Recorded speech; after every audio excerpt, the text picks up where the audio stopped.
11 ತಾರೀಕು ನವೆಂಬರ್ ತಿಂಗಳಲ್ಲಿ ಒಂದು murder case crime number 93/1024 register ಆಗಿದೆ. ಸೊ ಇದರಲ್ಲಿ ಫಸ್ಟ್ ನಮಗೆ ಮಾಹಿತಿ ಬಂದಿದೆ, ಒಂದು ಹೊಲದಲ್ಲಿ ಒಂದು ಡೆಡ್ ಬಾಡಿ ಇದೆ. ಸೊ ನಾವು ಸ್ಪಾಟ್ಗೆ ವಿಸಿಟ್ ಹೋಗಿದ್ವಿ. ಸೊ ಸ್ಟಾರ್ಟಿಂಗ್ ಇದರಲ್ಲಿ ಯಾವುದೂ ಕ್ಲೂಸ್ ಇಲ್ಲ, ಯಾಕಂದರೆ ಅವರು ಯಾರು ಇದರಂತೆ ಅದು ನಮಗೆ ಗೊತ್ತಿಲ್ಲ. ಮತ್ತು ಬಾಡಿ ಮೇಲೆ ಏನು ಮೊಬೈಲ್ ಇಲ್ಲ, ಏನೂ ಇಲ್ಲ, ಬರೀ ಒಂದು ಬೈಕ್ ಕೀ ಇದೆ. ಸೊ ಆದ ನಂತರ ಮತ್ತೆ ನಾವು ಸ್ವಲ್ಪ ವಿಚಾರ ಮಾಡಿದ್ವಿ.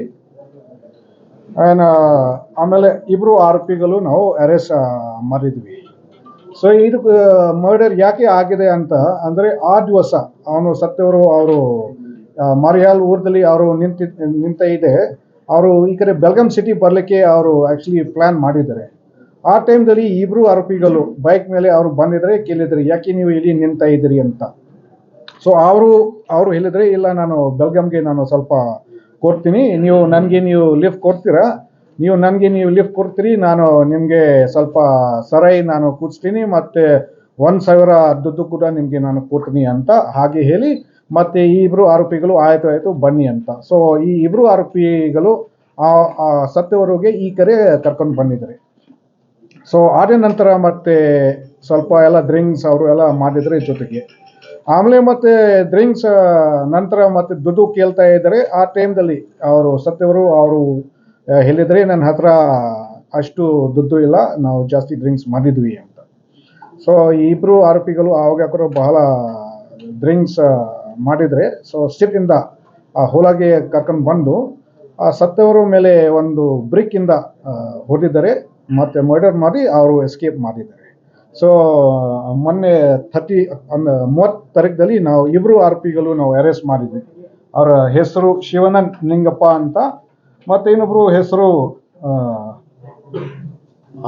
ಆಕಾಶ್ ಗಂಗಪ್ಪ ಅಂತ. ಸೊ ಇಬ್ಬರು ಆರೋಪಿಗಳು ನಾವು ಅರೆಸ್ಟ್ ಮಾಡಿದ್ವಿ. ಯಾರು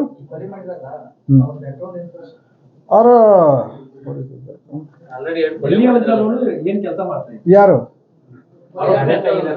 ಡೆತ್ ಆಗಿದವರು ಅವರು accuse. No sir, in that that person, it's for the drinking. No, background. Okay ಅದು ಸ್ವಲ್ಪ ನಾವು ಚೆಕ್ ಮಾಡಬೇಕು. ಅಲ್ಲ, ಮೊದಲು ನಮಗೆ ಕೂಡ ಹಾಗೆ ಸುದ್ದಿ ಬಂದಿದೆ ಯಾವುದು ಸುಪಾರಿ ಇದೆ ಅಂತ. ಆದ್ರೆ ಎಲ್ಲ ನಾವು ಚೆಕ್ ಮಾಡ್ಕೊಂಡು ಟೆಕ್ನಿಕಲ್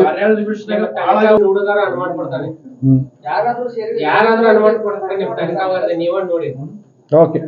ಸೊ ನಾವು ಟೆಕ್ನಿಕಲ್ ಎವಿಡೆನ್ಸ್ ನಾವೆಲ್ಲ ನೋಡ್ಕೊಂಡು, ಸೊ ನಮಗೆ ಗೊತ್ತಿರಿ ಆ ಜಾಗದಲ್ಲಿ ಯಾರು ಇದ್ದಾರೆ, ಮತ್ತೆ ಸತ್ತವರು ಜೊತೆಗೆ ಯಾರು ಬಂದಿದ್ರೆ, ಸೊ ಅದ್ರ ಮೇಲೆ ನಾವು ತನಿಖೆ ಮಾಡಿದ್ವಿ.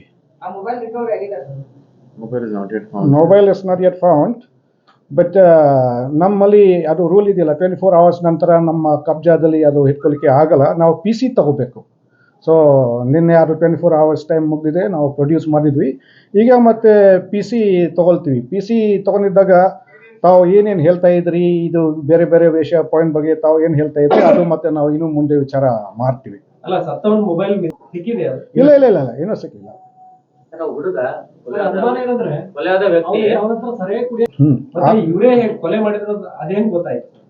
ಇಲ್ಲ, ಟೆಕ್ನಿಕಲ್ ಡೀಟೇಲ್ಸ್ ಇದೆ. ಟೆಕ್ನಿಕಲ್ ಡೀಟೇಲ್ಸ್ ನಾವು ತಗೊಂಡಿದ್ವಿ. ಆ ಏರಿಯಾದಲ್ಲಿ ಆ ಟೈಮ್ದಲ್ಲಿ ಯಾರು ಬಂದಿದ್ದಾರೆ, ಸೊ ಅದು ಡೀಟೇಲ್ಸ್ ತಗೊಂಡು ಮತ್ತೆ ಅವ್ರ ಹೇಳಿಕೆ ಕೂಡ ನಾವು ತಗೊಂಡಿದ್ವಿ. ಸೊ ಅವರು ಕೂಡ ಒಪ್ಪಿದರೆ ನಾವು ಮಾಡಿದ್ವಿ ಅಂತ, ಯಾವ್ದು ಕಾರಣ ಅವರು ಕೂಡ ಮಾಡಿದ್ದಾರೆ.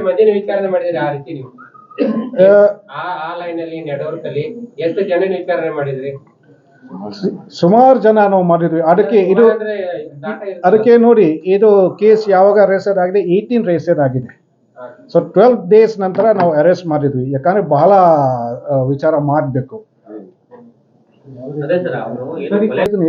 ನಮ್ಮ ಹತ್ರ ಬರೀ 24 hours ಟೈಮ್ ನಮ್ಮ ಕಬ್ಜಾದಲ್ಲಿ ಇರಬೇಕು. ಮತ್ತೆ ನಾವು PC ಈಗ ನಾವು ತಗೊಳ್ತೀವಿ. ಇದೆ ಪೊಲೀಸ್ ಕಸ್ಟಡಿ ತಗೊಳ್ಳಿಕ್ಕೆ ಅವಕಾಶ. ಅದಕ್ಕೆ ಅದು ರೂಲ್ ಇದೆ ಅಲ್ಲ, 15 days ದಿಕ್ಕು ತಪ್ಪಿದಾರ ಅನ್ನುವಂತ ಅನುಮಾನ ಕಾಣ್ತಾ ಇದೆ ಸರ್. ಇಲ್ಲ, ನಾವು ಏನೋ ತನಿಖೆ ಮಾಡ್ತೀವಿ, ಎಲ್ಲ ಡೀಟೇಲ್ಸ್ ನಾವು ಹೋಗ್ತೀವಿ.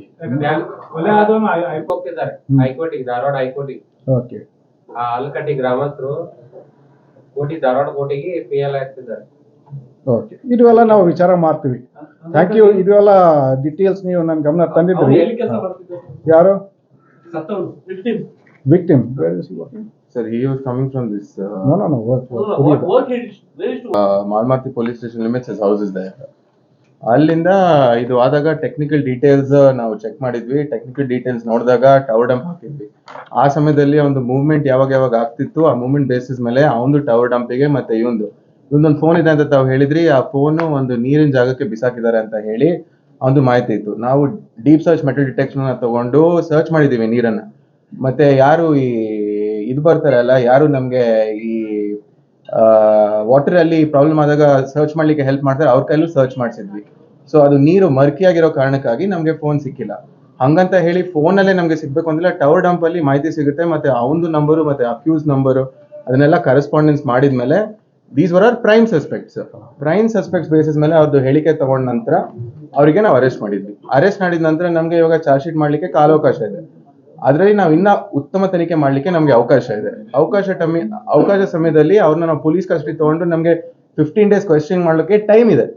ಸೊ ನಮ್ಗೆ ಅವ್ರು ಏನ್ ಕೆಲಸ ಇಷ್ಟು ದಿನ ಅವ್ರು ಯಾಕೆ ಆಗಿಲ್ಲ? ಇಲ್ಲ, ನಾವು ಫಸ್ಟ್ ಅರೆಸ್ಟ್ ಮಾಡ್ಬೇಕು. ಅರೆಸ್ಟ್ ಮಾಡಿದ ನಂತರ ನಾವು ಅಕ್ಯೂಸ್ಗೆ ಫಸ್ಟ್ ನಾವು ಅವ್ರ ಮರ್ಡರ್ ಆದ್ಮೇಲೆ ನಮ್ಗೆ ಸತ್ತವನ್ ಯಾರು ಅಂತ ಗೊತ್ತೂ ಇರ್ಲಿಲ್ಲ.